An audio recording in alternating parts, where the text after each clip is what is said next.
Well, this is the video of my last oil on canvas. It's portrait number 10. It's 60 by 48 inches. And as you can see here, I started with the preparatory drawing that I like to work thoroughly to create a volume by shading and working with graphite. Then I fix it and I start with the first coat of color, where I try to get more intense colors and more powerful contrasts. I try to get the lights lighter and the dark areas darker, but maintaining the level of color. As you can see here, and we'll see all along the video, I'm working with a much richer palette of color, and I'm trying to get from the first step a much colorful first approach to the painting, which is going to help in the next sessions through the glazings.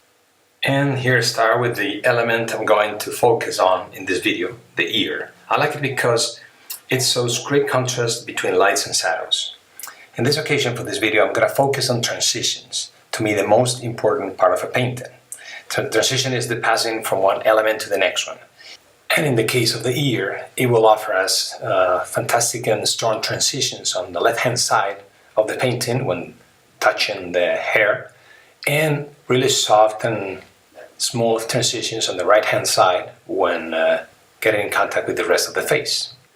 To work this out is to me fundamental to work, as you can see in this video, to work with a bunch of brushes in my left hand.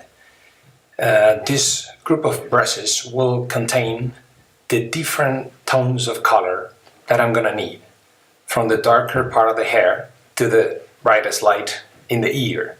I need them all at hand at any moment so I can focus on the painting and I can forget about the palette. As you can see, I'm just painting, so you can get totally into the work you're doing. The use of these brushes should always be, to me, overlapping the brush strokes. This is very important because it will make the color connect with each other and will facilitate the self-interaction of color in the first coat. It will also avoid annoying whites between colors that you don't want to see in your painting.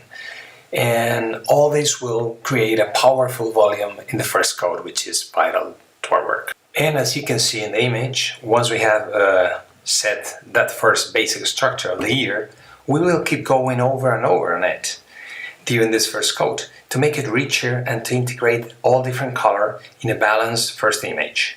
We'll go darker and lighter, but adding color to the first basic structure. This will help to make this first approach to the painting with color much richer. We can go darker and lighter by adding color to the first basic structure. We can do this thanks, once again, to the bunch of brushes we are keeping in our hands. As you can see, I can keep 8, 10, sometimes 15 brushes in my hand, but this is very important.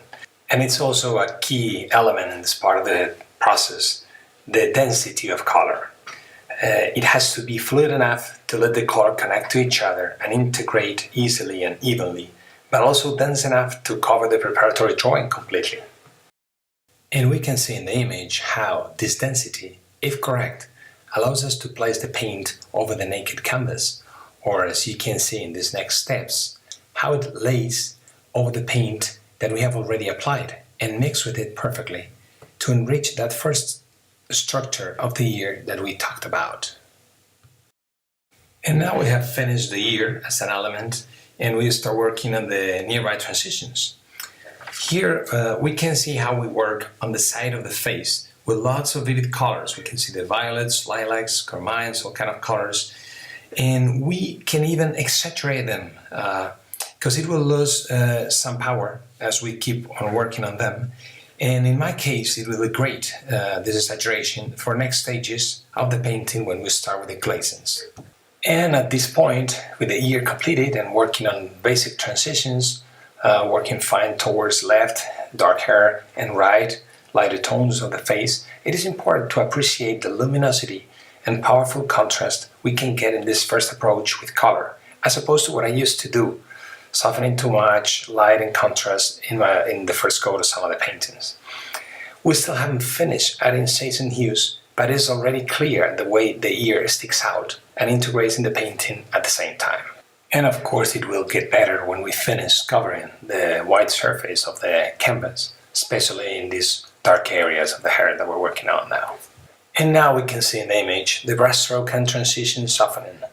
This is a fundamental part of the work, not to get an extra soft and artificial look, but thinking of the next session when working with glazing.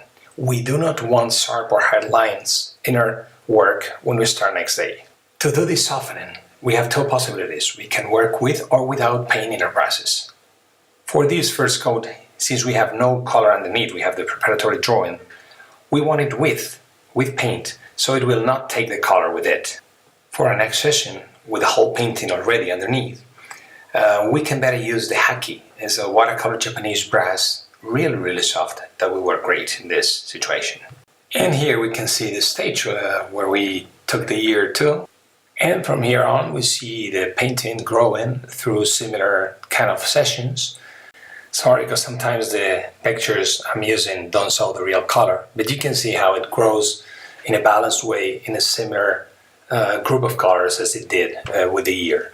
Trying somehow to incorporate a rich variety of tones from the first approach with color. And here I'm showing you the palette I use at this stage of the painting, so you can see that instead of those flesh tones that one could think of in this situation, we're using all kind of purple, greens, blues, mauves, carmines to make a rich first approach to the painting. And here we finally see the final look of the first approach with paint. That is hard and sometimes ugly, but at the same time rich in color and shades and tones. And from this point on, we keep on softening by adding through the glazings more paint and intensifying shades sometimes slightly changing some colors or adding new ones, depending on what the painting demands every day of work, until we finally get to the final stage of the painting that you can see here. Hope you liked it, and thank you so much for your attention. Bye bye.